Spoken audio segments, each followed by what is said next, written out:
Hello everyone, की for learning में आपका स्वागत है। और इस वीडियो में जो हम क्वेश्चन देख रहे हैं वो है in figure DEFG is a square and angle BAC is equal to 90 degree. Show that DE square is equal to BD into EC।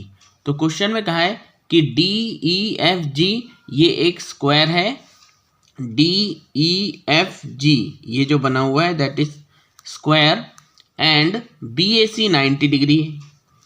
BAC यानी यहाँ पर दे रखा है कि 90 डिग्री का एंगल है और शो करना है कि DE square is equal to BD into EC। ठीक, तो देखिए क्या करना है, सॉल्यूशन में गिवन में लिखें।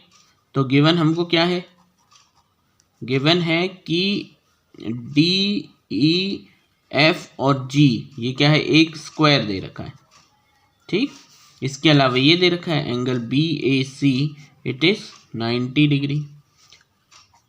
टू शो या टू प्रूव में अगर लिखें तो हमें प्रूव करना है ये कि DE का square is equal to BD into EC। ठीक, प्रूफ में देखिए सिंपल है क्वेश्चन। पहले इस ट्राइंगल को इस ट्राइंगल के क्या है सिमिलर बताएंगे, फिर इस ट्राइंगल को इसी ट्राइंगल के सिमिलर बताएंगे। मतलब ये एक ट्राइंगल जो है वो इसके लिए ये और इस ट्राइंगल के लिए ये भी हम सिमिलर बताएंगे, तो अल्टीमेटली ये दोनों भी आपस में सिमिलर हो जाएंगे। ठीक है, तो सबसे पहले तो यही करें। तो इस ट्राइंगल को पहले हम इसके सिमिलर बताते हैं। ठीक, तो देखिए इन ट्राइंगल FAG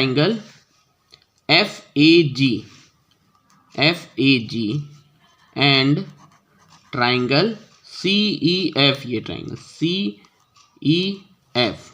तो इस ट्राइंगल और इस ट्राइंगल में सिमिलरिटी लगाने के लिए हम AA सिमिलरिटी बताएंगे।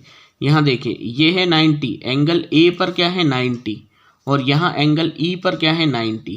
क्योंकि ये एक स्क्वायर दे रखा था, ये तो एक स्क्वायर है, तो स्क्वायर में यहाँ 90 है तो इस तरफ भी 90 होगा, तो ये भी 90 और ये भी 90। ठीक है, तो हमने इसे ले लिया A और इसे चलिए इसको ले लिया हमने एंगल 1 ले लेते हैं। ठीक, तो एंगल यहाँ से एंगल A किसके बराबर है, एंगल 1 के बराबर हो गया। ठीक, और यहाँ लिखेंगे ईच 90 क्योंकि दोनों ही 90 डिग्री, ये गिवन है और ये क्योंकि स्क्वायर है इसके कारण 90 है। दूसरा हम क्या करेंगे, यहाँ से इसको ये जो C है ये इसके बराबर है। ठीक, तो इसे हमने मान लिया 2, तो एंगल C जो है वो एंगल 2 के बराबर है। ठीक, तो हमने लिखा angle 2 is equal to angle C। अच्छा, इसका कारण क्या है, क्योंकि ये जो साइड है ये और ये साइड पैरेलल है और इन दोनों साइड्स को ये साइड क्या कर रही है, इंटरसेक्ट कर रही है। तो इसका मतलब ये हो गई, इन दोनों के लिए ये हो गई ट्रांसवर्सल। तो यहाँ हम लिख देते हैं ये क्या है, ट्रांसवर्सल। अब ये तो हो गया ट्रांसवर्सल। अब एंगल C और एंगल 2 इसके रिस्पेक्ट में ये बन रहे हैं करस्पॉन्डिंग एंगल। ठीक, आप ऐसे समझें कि यहाँ पर ये एक साइड कुछ इस तरह से दिखाई दे रही है ना, ये C एंगल है यहाँ पर और यहाँ पर एंगल 2 बन रहा है। ठीक, ये दोनों पैरेलल है आपस में, तो ये एंगल कौन से दिख रहे हैं, ये और ये एंगल, ये हो गए करस्पॉन्डिंग एंगल। तो ये करस्पॉन्डिंग एंगल्स और ये दोनों इक्वल हैं। ठीक, अब इसमें ये एंगल इसके बराबर है, ये वाला एंगल इसके बराबर है, दो एंगल इसके दो एंगल के बराबर हो गए, मतलब ये दोनों ट्राइंगल सिमिलर हो गए। So triangle FAG is similar to triangle CEF by AA similarity. ठीक, चलिए ये हो गया ये, तो इसे हमने फर्स्ट ले लिया। अब इसी तरह से हम इस ट्राइंगल और इस ट्राइंगल को सिमिलर प्रूफ करें। इन ट्राइंगल, अब ये FAG एंड ट्राइंगल GDB, इस ट्राइंगल और इस ट्राइंगल को भी ऐसे सिमिलर प्रूफ करते हैं। ठीक, देखिए यहाँ से जो यहाँ का एंगल A है वो 90 और यहाँ पर एंगल ये वाला 90 है।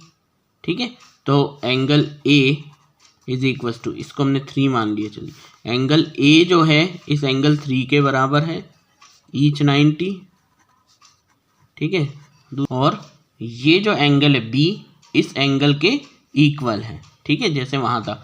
तो एंगल बी जो है ये से मान लिया 3 और ये 4, तो एंगल बी जो है वो एंगल 4 के बराबर है, क्योंकि ये साइड और ये साइड क्या है, पैरेलल है, और ये इसका ट्रांसवर्सल है। जैसे हमने यहाँ लिया था, तो यहाँ से देखिए ऐसे जा रहा है, एक लाइन ऐसे आ रही है, ये ऐसे और ये ऊपर जा रही है।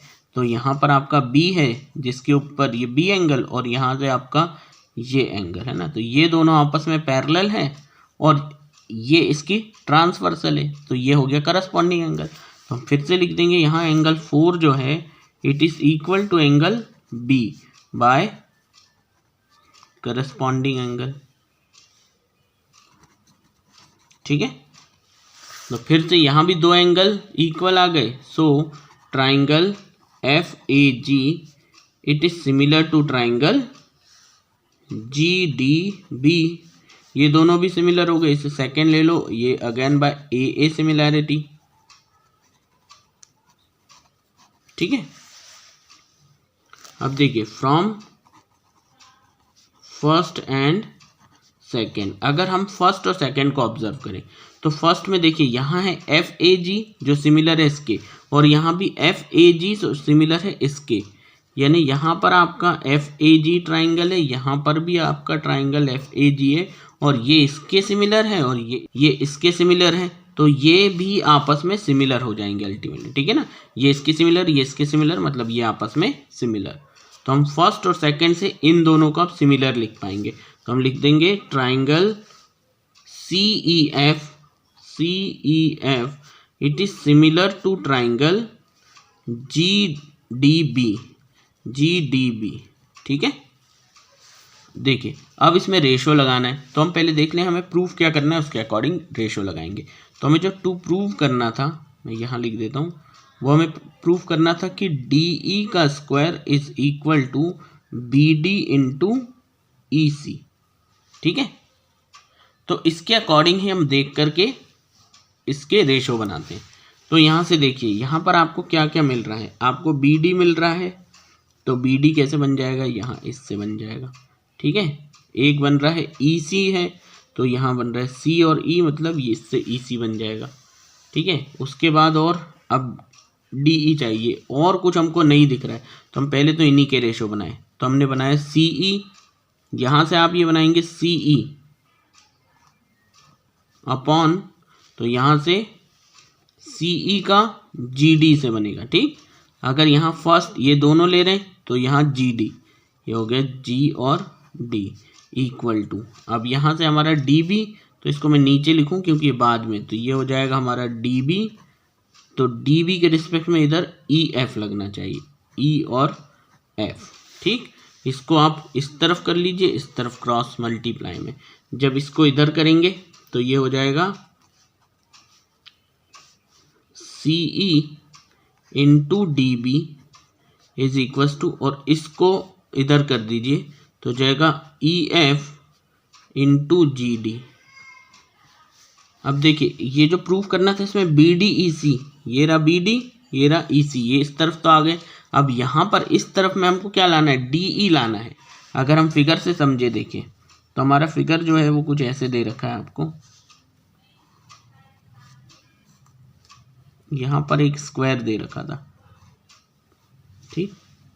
यह है GF E और D।